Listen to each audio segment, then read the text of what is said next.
Hey everyone, this is a prophecy report entitled, Who Owns the Golan Heights by Damon Duck. In 1967, Egypt, Syria, and Jordan attacked Israel in what is called the 1967 War. Israel captured the Golan Heights in 1967 and annexed them in 1981. Jews are living there today, and they are growing crops on them.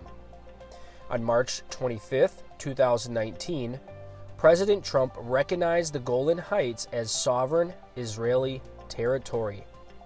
In June of 2019, Trump, for recognizing the Golan Heights as sovereign Israeli territory, Israel announced plans to build a community on the mountains and name it Trump Heights. 1 year later, Israel budgeted the equivalent of about $2.3 million to build infrastructure and homes at Trump Heights.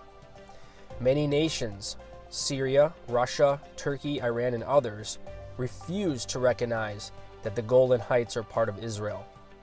Their objection will probably play a role in the destruction of Damascus, Isaiah 17, and the defeat of Russia, Turkey, Iran, and others in the battle of Gog and Magog in the latter days and latter years, Ezekiel 38 through 39. The Bible says that the nations around Israel will claim the mountains of Israel, slander Israel, and make God angry at the end of the age.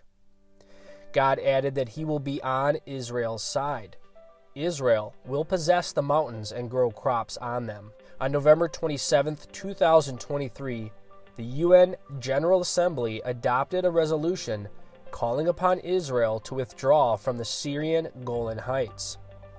The problem that the UN, Syria, and all the others have is that God said the mountains are his, not Syria's, and he will give them to Israel at the end of the age.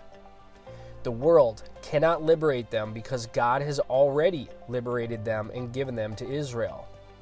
Who owns the Golan Heights? The issue has been settled in heaven, and Israel's enemies will be wise to accept what the Bible says. Here are some recent reports that seem to relate to Bible prophecy. Concerning world government, a digital ID, and tracking everyone, on December 6th, Worthy Brief reported that the UN and some of its wealthy contributors hope to have everything on Earth in a digital ID system by 2030. That Australia hopes to start enrolling its 26 million citizens in a digital ID system by the middle of 2024. That Switzerland officials have approved a digital ID bill that they want to put into place in 2026. That digital ID plans are progressing in many other nations. At some point following the rapture, the Antichrist will confirm or strengthen a peace treaty with many for 7 years of peace in the Middle East, Daniel 9:27.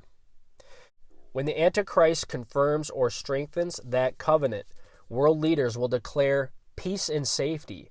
Some translations say peace and security. And then sudden destruction, the tribulation period, will come.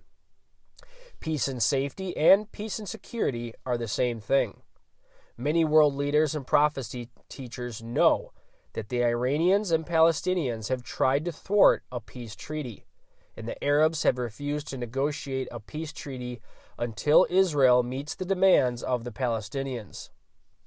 On December 6th, UN Secretary General Guterres invoked Article 99 of the UN Charter, which allows him to ask the UN Security Council to restore the ceasefire between Israel and Hamas because the war is threatening peace and security on the earth. The UN Security Council met on December 8th to discuss Guterres' request, and the U.S. vetoed it. A demand from the UN Security Council might bring a declaration of peace and security at some point in the future, but if it does, it will not produce peace and security on the earth. Concerning a covenant of peace in the Middle East on December 8th, officials from Turkey, Jordan, Egypt, Qatar, and Saudi Arabia went to Washington to try to get the U.S. to push a ceasefire in the Israel-Hamas war. While there, they urged the U.S. and the international community to accelerate the two-state solution. a peace treaty to divide Israel and give East Jerusalem and the Temple Mount to the Palestinians in the Middle East. They want a peace treaty or an agreement to sign a peace treaty in 1 year. Incidentally, it may or may not be significant, but most of these nations are mentioned in Psalm 83. Israel is no longer seeking a peace treaty with the Palestinians. Israel is looking to establish a security zone in Gaza and to influence who governs Palestine. Concerning perilous times and wars and rumors of wars at the end of the age, on December 10th, Israel and Hamas are fighting in Gaza. Israel is striking Syrian and Iranian targets in Syria almost daily. Iranian-backed Houthis in Yemen are constantly attacking ships in the Red Sea. Hezbollah is firing rockets into Israel from Lebanon almost daily. Iranian-backed terrorists have attacked U.S. troops in Syria and Iraq 92 times since the Israel-Hamas war began on October 7th. Turkey and Iran have said they will not let Israel defeat Hamas. Russia and Ukraine are still fighting, and China is threatening Taiwan. On December 12th, Netanyahu said that the PA is helping Hamas attack Jews in the West Bank of Israel. So Israel is now preparing for the possibility of war with the Palestinian Authority. If PA troops want to fight on the side of Hamas, Israel may go after the PA troops.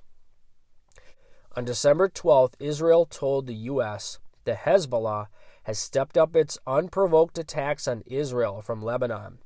So Israel has no choice but to step up its attacks on Hezbollah. It seems like the world needs a man with a plan, but according to the Bible, he will go forth conquering and to conquer, and things will get a lot worse. Are you rapture ready?